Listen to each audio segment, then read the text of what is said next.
ফিলিস্তিনের গাজা উপত্যকায় বেড়েই চলছে ইসরায়েলি নৃশংসতা, পাল্লা দিয়ে বাড়ছে হতাহতের সংখ্যা। ইসরায়েলি বোমার আঘাতে ফিলিস্তিনিদের লাশ আকাশে ওড়ার মতো ভয়ানক দৃশ্য সামাজিক যোগাযোগ মাধ্যমে ছড়িয়ে পড়লে ধাক্কা লাগে বিশ্ববিবেকে। বিশ্বজুড়ে শুরু হয় নিন্দার ঝড়। চলমান হামলার মধ্যে আবারও বৈঠকে বসতে যাচ্ছে ট্রাম্প ও নেতানিয়াহু। সামদানি প্রত্যয় রিপোর্ট। রাগদা আল শারাফা মধ্যবয়সী এ ফিলিস্তিনি নারী গাজার আল তুফার একটি আশ্রয়কেন্দ্রের ধ্বংসস্তূপে মৃত সন্তানদের শেষ চিহ্নটুকু খুঁজে হয়রান। শনিবার এখানে থাকা তার 4 সন্তানের দেহ ছিন্নভিন্ন করে ফেলেছে ইসরায়েলি বোমা। সন্তানদের হারিয়ে নিজেও মৃত্যুর ক্ষণগণনা করছেন মৃত্যু উপত্যকায়। গাজার সব মানুষের অবস্থা এই রাগদার মতোই। যে বর্বরতা দেখাচ্ছে ইসরায়েল, তা বর্ণনা করার মতো কোনো শব্দ নেই মানুষগুলোর কাছে।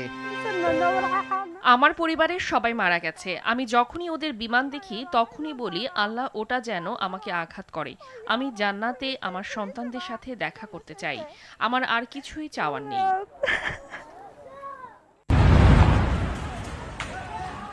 শনিবার বোমার আঘাতে ফিলিস্তিনিদের খণ্ডবিখণ্ড লাশ আকাশে ওড়ার মতো ভয়ানক দৃশ্য সামাজিক যোগাযোগ মাধ্যমে ছড়িয়ে পড়লে বিশ্বজুড়ে শুরু হয় নিন্দার ঝড়। ভিডিওটি প্রকাশিত হওয়ার পর অসন্তোষ ছড়িয়ে পড়ে খোদ তেল আবিবেও। অথচ ইতিহাসের সবচেয়ে নিষ্ঠুরতম ভয়াবহতার পরও মুসলিম দেশগুলো নিশ্চুপ। যুদ্ধবিরতি ভেঙে দ্বিতীয় দফায় হামলা শুরুর পর উপত্যকাটিতে হুহু করে বাড়ছে নিহতের সংখ্যা।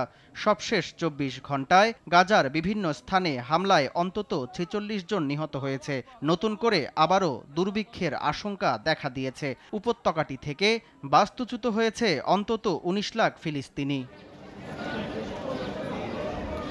এদিকে গণহত্যার দায়ে গ্রেপ্তারি পরোয়ানা মাথায় নিয়ে আবারও যুক্তরাষ্ট্রে যাচ্ছেন ইসরায়েলের প্রধানমন্ত্রী নেতানিয়াহু। হোয়াইট হাউসে বৈঠক করবেন ডোনাল্ড ট্রাম্পের সঙ্গে। শুল্ক আরোপ নিয়ে আলোচনার পাশাপাশি যুদ্ধবিরতি নিয়েও আলোচনা হতে পারে। তবে এসব আলোচনা গাজা খালি করার মার্কিন ইসরায়েলি নীল নকশার অংশ বলে দাবি বিশ্লেষকদের। সামদানি প্রত্যয়, RTV।